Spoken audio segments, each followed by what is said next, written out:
ஸ்ரீ பாகவத புராணம் பாகம் 01 தோற்றுவாய். ஸ்ரீ சுகமுனிவரால் பரீட்சித்து மகாராஜனுக்குச் சொல்லப்பட்ட பகவானுடைய சரித்திரம் ஸ்ரீமத் பாகவத புராணம். இது 18,000 ஸ்லோகங்கள் கொண்டது. மக்களின் மனத்திலே பக்தியை வளர்த்து மன அமைதியையும் சித்த சுத்தியையும் தரவல்லது. பகவானுடைய சொரூபமே பாகவதம். அதை கேட்பதினாலும் படிப்பதினாலும் மோட்ச சுகத்தை அடையலாம். ஸ்ரீமத் பாகவதத்தை சப்தாகமாக 7 நாட்களில் சிரத்தையுடன் முறைப்படி கேட்டால் சகல மங்களங்களும் சித்திக்கும். ஒரு சமயம் 4 மகரிஷிகள் சச்சங்கம் செய்ய ஒன்று கூடினர். அப்போது தற்செயலாக அங்கு நாரத முனிவர் வந்தார். அவர் உற்சாகமின்றி இருப்பதற்கான காரணத்தை அந்த முனிவர்கள் கேட்டனர்.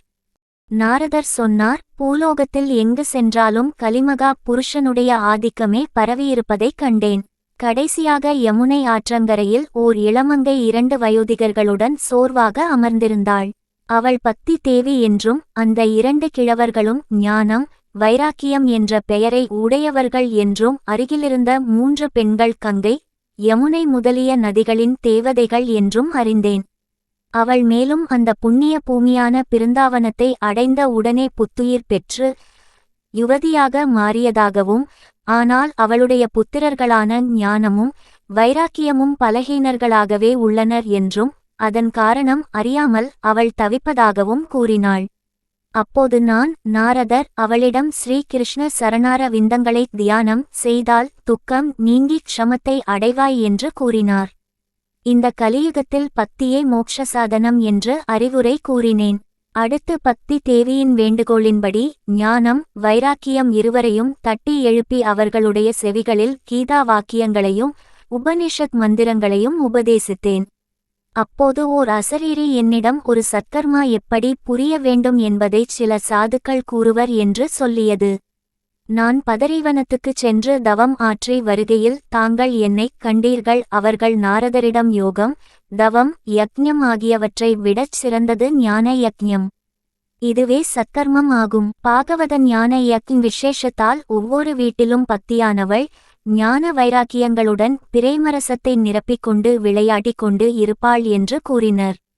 அப்போது நாரதர் பக்தி ஞானம் வைராக்கியம் ஆகியோர்க்கு நன்மை செய்ய ஞான யக்ஞம் செய்கிறேன். அதற்கு தகுதியான இடம் கங்கா நதிக்கரையில் உள்ள ஆனந்த வனம் என்று அறிந்து அங்கு சேர்ந்து ஞான யக்ஞத்தை செய்தார். எல்லோரும் அங்கு வந்து சேர்ந்தனர். அப்போது சனகுமாரர்கள் நாரதரை பார்த்து பாகவதத்தின் பெருமையை எடுத்து கூறினர். பாகவதச் சிரவணத்தாலே ஸ்ரீவிஷ்ணு நம் உள்ளத்தில் ஆவிர்பாகம் ஆகிறார். புண்ணிய கிரந்தமான பாகவதம் 12 ஸ்கந்தங்களும் 18,000 சுலோகங்களும் கொண்ட உன்னத புராணம். துளசி துவாதசி திதி காமதேனு ஆகியவற்றிற்கும் ஸ்ரீமகா விஷ்ணுவுக்கும் பாகவத புராணத்திற்கும் வாசுதேவரின் மந்திரத்துக்கும் எவ்வித பேதமும் கிடையாது. இதை எவனொருவன் ஆயுளின் கடைசி தருவாயில் கேட்கின்றானோ அவனுக்கு கோவிந்தன் பிரீதியோடு வைகுண்ட வாசத்தை அளிக்கின்றான். பாபாத்மாக்களும் இந்த கலியுகத்தில் சப்தாஹி யக்ஞத்தினாலேயே பரிசுத்தம் அடைந்து விடுகின்றனர். எல்லோரும் ஸ்ரீ ஹரியை ஸ்தோத்திரம் செய்தனர். அவ்வமயம் பக்திதேவி இளமையும் புஷ்டியும் நிறைந்த தன் குமாரர்களுடன் அங்கு தோன்றி ஹரிநாம சங்கீர்த்தனம் செய்ய ஆரம்பித்தாள். சகல மங்களங்களையும் அளிக்கக்கூடியதான லீலா வைபவங்கள் நிறைந்த பகவானுடைய அவதார கதைகளை கேட்க நாங்கள் மிக்க ஆவலுடன் இருக்கின்றோம். அந்த புண்ணியமான திவ்ய சரித்திரத்தை எங்களுக்குச் சொல்ல வேண்டும்.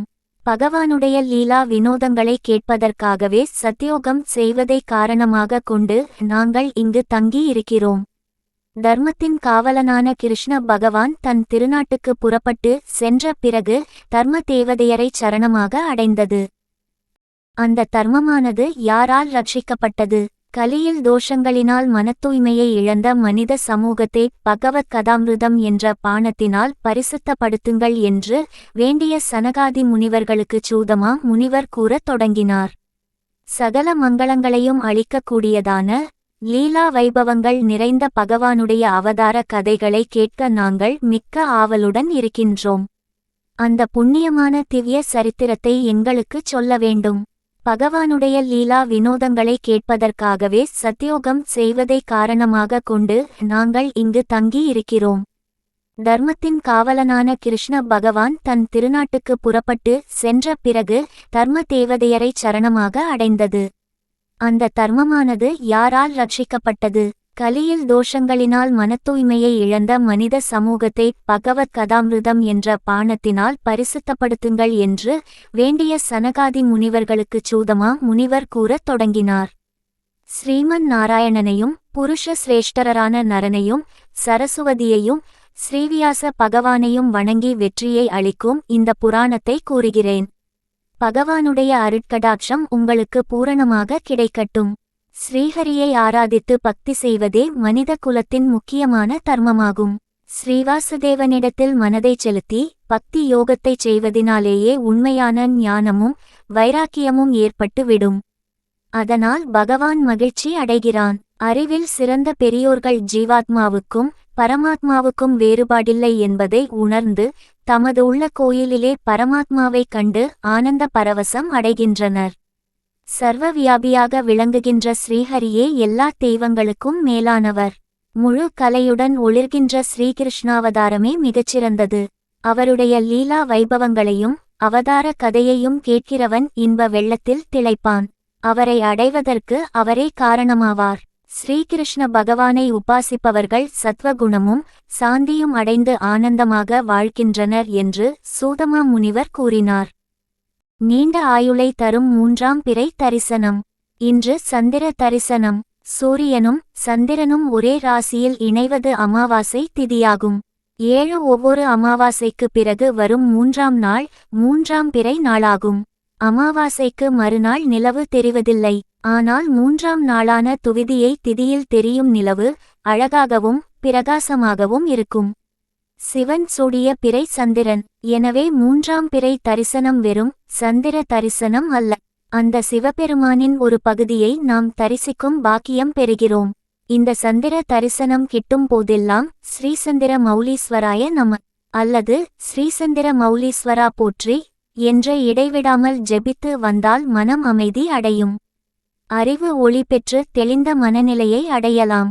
தொடர்ந்து 3ஆம் பிறை தரிசனம் கண்டு வந்தால் எந்த நிலையிலும் மனவியாதிகளே வராது. செல்வவளம் பெருகும், தேவைகள் யாவும் பூர்த்தியாகும். 3ஆம் பிறை பிறந்த கதை. ஒருமுறை விநாயக பெருமான் சிவனின் அதிகாரத்தையும் பொறுப்புகளையும் ஏற்றுக்கொண்டார். பொறுப்பினை ஏற்றுக்கொண்ட பின் விநாயகர் அனைத்து உலகங்களையும் பார்வையிட சென்றார். எல்லா உலகத்தையும் பார்வையிட்ட விநாயகர் சந்திரனையும் பார்க்க சென்றார். சந்திரன் ஒரு முழுவெண்மதி என்பதால் விநாயகரின் திருவுருவை பார்த்து பரிகசித்தான்.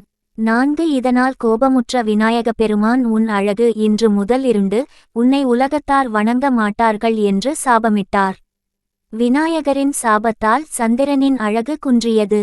பின் சந்திரன் பொலிவிழந்தான். இதனால் கவலை அடைந்த சந்திரன் மனம் வருந்தினான். பின் சிவனை நோக்கி கடும் தவம் இருந்து தன் பழைய அழகை பெற்றான். சந்திரனை வணங்கும் முறை. ஒரு தாம்பூல தட்டில் பச்சரிசி அல்லது பச்சை நெல் பரப்பி அதன்மேல் காமாட்சி அம்மன் விளக்கு வைத்து நல்லெண்ணெய் ஊற்றி பஞ்சு அல்லது பருத்தி நூல் திரி போட்டு மேற்கு பக்கமாக விளக்கு முகம் வைத்து வெளியில் வந்து வழிபாடு செய்ய வேண்டும். அப்போது இறைவனை மும்மூர்த்தியாக பாவித்து வணங்க வேண்டும். அவர்களிடம் அதாவது பிறையை பார்த்து கையேந்தி வணங்க வேண்டும். தேவையை கேட்க வேண்டும். இந்த தேவையை கேட்கும் முன் இன்று காலையில் இருந்து ஏதாவது ஒரு உயிருக்காவது உணவு மற்றும் தண்ணீர் தர்மம் செய்திருக்க வேண்டும். பொதுவாகவே 3ஆம் பிறை தரிசனம் வெளிச்சம் இருக்கும்போது நம் கண்களுக்கு புலப்படாது. சந்திர பகவானை தரிசனம் செய்வதற்கு முன்பாகவே உங்களிடம் இருக்கும் ஏதாவது ஒரு தங்க நகை, ஒரு ரூபாய் நாணயம் இவை இரண்டையும் தயாராக எடுத்து வைத்துக்கொள்ளுங்கள். சந்திரனை பார்க்கும்போது தங்க ஆபரணத்தையும் ஒரு ரூபாய் நாணயத்தையும் உள்ளங்கைகளில் வைத்து அதன் பின்பு சந்திர பகவானை தரிசனம் செய்ய வேண்டும். மேலும் சந்திரனிடமும் வேறு எந்த தெய்வத்திடமும் நாம் வேண்டியதை கேட்கும்போது கையேந்தியே கேட்க வேண்டும். அதுவே யாசகம் பெறுவதாகும். ஸ்ரீகிருஷ்ணர் கூட கர்ணனிடம் யாசகம் பெறும்போது கையேந்தியே பெற்றார். சிவபெருமான் கூட அனுதினம் அவரவர் செய்து வைத்துள்ள தர்மத்தை பிச்சையாக வாங்கி அதன் பலனை அவரவருக்கு பிச்சையிடுவார். அதனால் அடிபணிந்து முழு மனதோடு வணங்க வேண்டும். இவ்வாறு வணங்கி முடித்த பின் அந்த தீபத்தை ஒரு முறை சுற்றி வந்து வடக்கு நோக்கி விழுந்து வணங்கவும். பின்பு சிறிது தண்ணீர் எடுத்து பூமியில் விட்டு தீபத்தை அணையாமல் நடு வீட்டில் கொண்டு வந்து வைத்து வணங்க வேண்டும். இதுபோல் குறைந்தது 3 சந்திர தரிசனத்தையாவது செய்வது நலம். ஆயுளுக்கும் செய்து வந்தால் வீட்டில் வறுமை நீங்கி செல்வ வளம் பெருகும். பொன் பொருளை நமக்கு அள்ளித்தரும் 3ஆம் பிறை தரிசனம். சந்திரனின் நட்சத்திரங்களான ரோகிணி, அஸ்தம், திருவோணத்தில் பிறந்தவர்கள் தங்களது வாழ்நாள் முழுவதும் இந்த 3ஆம் பிறை தரிசனம் கண்டால் சந்திரனின் பரிபூரண அருளை பெறலாம். சந்திரனுக்கும் ஆயுளுக்கும் நெருங்கிய தொடர்பு இருக்கிறது. ஒருவர் ஜாதகத்தில் சந்திரன் கெட்டிருந்தால் அவர்களுக்கு நீண்ட ஆயுள் அமையாது. அவர்கள் 3ஆம் பிறையில் சந்திர தரிசனம் செய்து வணங்குவதால் ஆயுள் தோஷத்தை போக்கி ஆயுளை விருத்தியாக்கும். காலை வேளை பிரம்ம முகூர்த்தமாகும். மாலை வேளை விஷ்ணு முகூர்த்தமாகும். எனவே மாலை வேளையில் சந்திர தரிசனம் செய்து வீட்டில் விளக்கேற்றி வழிபட்டால் செல்வம் பெருகும். திருமணம் ஆனவர்கள் தம்பதி சமேதராக சந்திர தரிசனம் செய்யலாம். திருமணம் ஆகாதவர்கள் பெற்றோருடன் சேர்ந்து 3ஆம் பிறையை தரிசிக்கலாம். இதனால் குடும்ப ஒற்றுமை பெருகும் என்பது நம்பிக்கை. அந்த வகையில் 3ஆம் பிறை பார்க்க முடியாவிட்டால் வீட்டில் சிவ வழிபாடு செய்வதும் சிவன் தலையில் இருக்கும் சந்திரனை அன்று மாலை தரிசனம் செய்வதும் சிறப்பு. ஒருவருக்கு ஜாதக கட்டத்தில் சந்திரனின் பலம் குறைவாக இருக்கும்பட்சத்தில் அவர்கள் 3ஆம் பிறை அன்று ஒருவேளை உணவு சாப்பிட்டு விரதமிருந்தால் தோஷ நிவர்த்தி ஏற்படும் என்று சொல்லப்பட்டுள்ளது.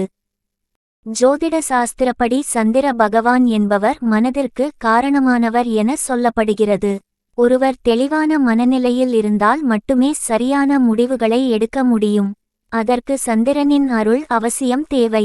இப்படி சந்திர பகவானிடம் வேண்டுதல் வைக்கும்போது நம் வீட்டில் இருக்கும் பொன் பொருள் தன தானியத்திற்கு எந்தவொரு குறைபாடும் இருக்காது. 3ஆம் பிறை சந்திர தரிசனத்தை முடித்துவிட்டு வீட்டிற்குள் வந்து சந்திர பகவானை முழுமையாக வேண்டிக்கொண்டு பச்சை பயிரினால் செய்யப்பட்ட நைவேத்தியத்தை சந்திரனுக்கு படைத்து உங்களது பூஜையை நிறைவு செய்து கொள்ள வேண்டும். இப்படி செய்யும்பட்சத்தில் சந்திரனின் அருளாசியை முழுமையாக பெற்று எந்தவொரு குறைபாடும் இல்லாமல் வளமான வாழ்க்கையை பெறலாம்.